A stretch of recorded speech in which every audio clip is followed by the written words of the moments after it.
Some of you guys have requested for us to make a video about France. Now, France is one of the wealthiest countries in the world, yet one with some of the hardest economic problems. Today, France is the second largest economic power in the European Union, but that might not last for much longer. Their youth unemployment rate is over 23%, and their public debt is twice as big as their entire GDP.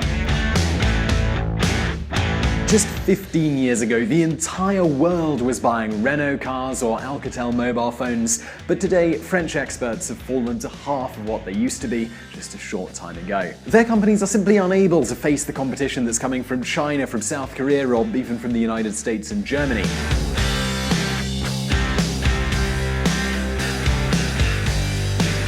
And as you can imagine, this economic crisis has had a great effect on French society. If you don't believe me, let's just have a look at the presidential elections of this year, that's 2017. None of the candidates from the traditional parties have made it to the second round. French voters are simply fed up with their political establishment, and this is why they've chosen a politician who wants to make a 180 shift in the French system. So now you might be wondering, what are the reasons behind this French crisis? And more importantly, what does Macron propose in order to solve it all? Today, we're going to answer that question, but before we get started, as usual, let's take a look at the history. France is to the French people. Right after World War II, all the European powers were on the verge of bankruptcy, and this included France. Half the country was destroyed by bombing, and this included houses as well as factories. Luckily enough though, Uncle Sam was there and he was ready to help. The United States was interested in having a strong Europe so that the continent could purchase goods from them. This led to the so-called Marshall Plan being put into place. It was a cash injection of billions of dollars, which would lead to the reconstruction of the European nations. But do hold on just a minute, because each of these countries used the finance in very different ways. For instance, the German government created their own political theory called ordoliberalism, aka social liberalism. This was a combination of social programs and free enterprise. In other words, the government would provide a safety net for their citizens and subsidize the companies as well. But on the other hand, these companies were private and they could compete with each other. France was a very different case. Back then the president was General Charles de Gaulle, and he was no friend of free enterprise. So his political theory, dirigism, was pretty different from that of the Germans. This cabinet is not for giving proposals, but to give orders. So de Gaulle used all of this money from the United States to nationalize the big corporations. Steel factories, electric companies, phone companies, even the car-making behemoths like Renault, Peugeot, and Citroën, they all had the government as their biggest shareholder. But not only that, they also created a dirigist system on society where the state would play a major role in all areas, including conditions for hiring workers, as well as the minimum wage. This is a really important point, because not all welfare states are created the same. In Germany, there was no minimum wage, and there was a bigger space for trade unions and companies to negotiate contract conditions. Further, healthcare was provided by private insurance, and regional governments had a lot to say when it came to laws and regulations. Nevertheless, in France, all of the social policies came from the central authority. In other words, de Gaulle represents kind of the opposite of what we like here at VisualPolitik.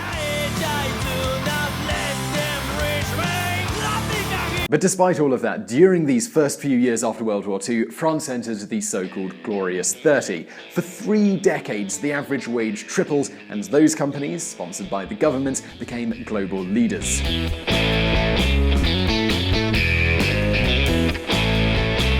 Just to give some context, this was way before American companies started moving their factories to China. Renault and Michelin were opening factories in Spain, where salaries were much lower. But let's be honest, during that time, every European country was growing at the same rate. Just think about it. We're talking about the 1960s. Asia was not the economic powerhouse that it is today, Latin America was full of dictatorships of all kinds, and the Soviet Union was simply unable to produce high enough quality goods to be sold in the international market. Nonetheless, France had an important industrial tradition, it had a well-educated society, and overall it had good rule of law and a stable political system for companies. And not only that, in 1958, those countries, already rebuilt by the Marshall Plan, decided to create a free trade union, which would eventually become the European Union. At this time, France had the largest population of these countries. And don't forget that back in that time, Germany was still divided into two halves. All of this meant that France was in the strongest position to negotiate their entry conditions. And as I said before, Charles de Gaulle was no fan of free trade. He used his negotiating power to make France the dominant country in certain industries, such as agriculture. One can shout, Europe, Europe, Europe, but it doesn't help to anything nor means anything. So if you are watching this video from anywhere in Europe, you might have heard about the Common Agricultural Policy. This is a policy created to keep European consumers from buying agricultural goods from the developing world. But not only that, it also imposes production quotas inside the European Economic Area. This means Polish or Spanish farmers cannot sell all the milk that they want to sell. There is a maximum quota imposed by Brussels. And you can probably guess that, oh yes, this was a French invention, and it helps explain things like this. Base price value of 70.4 billion euros in 2011, French agricultural production is the leader in Europe.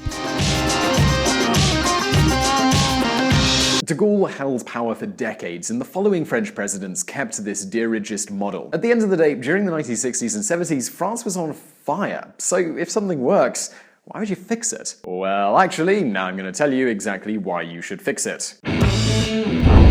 Same solutions to a different problem. The problem starts when the rest of the world is running faster than you. We're of course talking about the 80s and 90s. The Berlin Wall came down, China started opening up their economy, and lots of new countries like Spain and Greece became members of the European Union.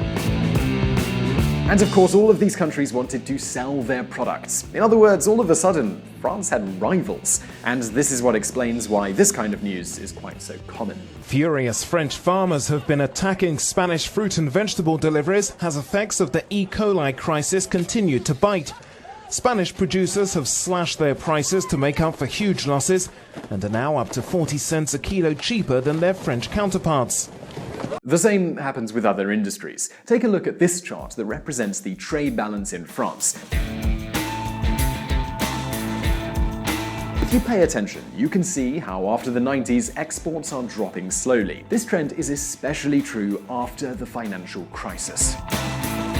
So maybe you remember Alcatel mobile phones. These were mobile phones that were really popular when mobile phones were just becoming a thing. Alcatel was an absolute juggernaut in this industry.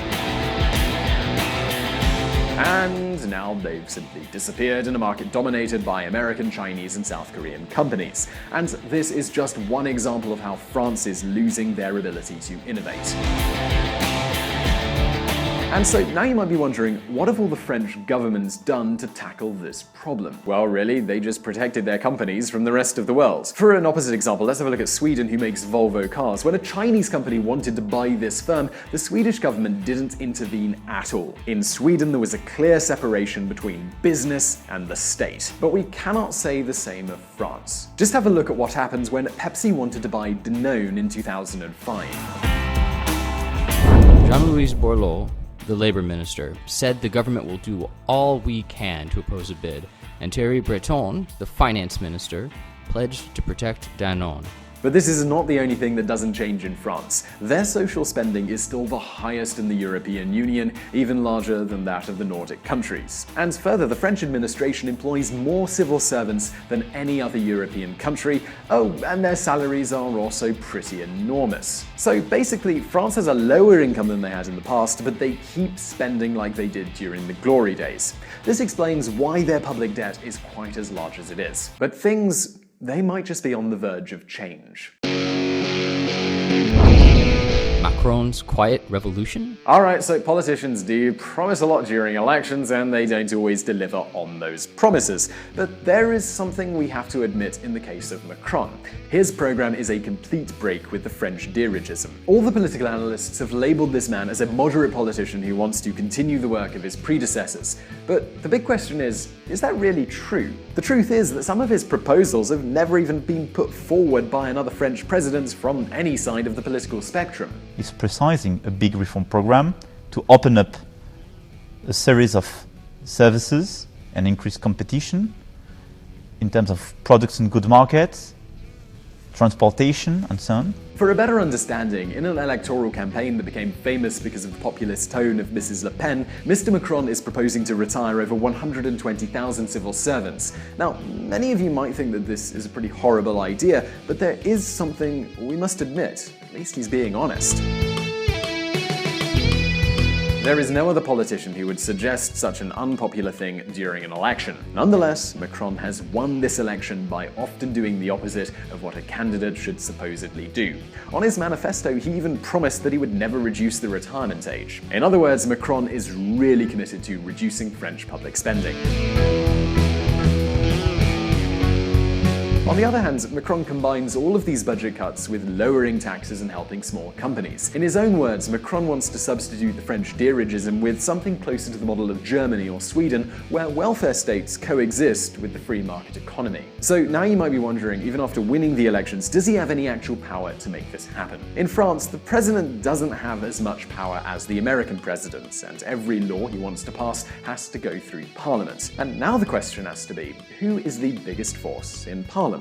Well, that is something we're not going to know until the summer of 2017. In June, French people are going to go back to the voting stations, and this time they're voting in legislative elections. And it is here that the party of Marine Le Pen, the National Front, has a better chance of becoming the main force. But what does the French far-right actually want? Well, if you'd like to know more about that, you should definitely check out one of our previous videos, which you can click on right there. And now the big question is, do you really believe in this quiet revolution of Emmanuel Macron? Do you believe that he can pull France out of the hole? Do you think French stagnation has a solution? Well, you can leave us your answer in the comments below. We'd love to hear from you.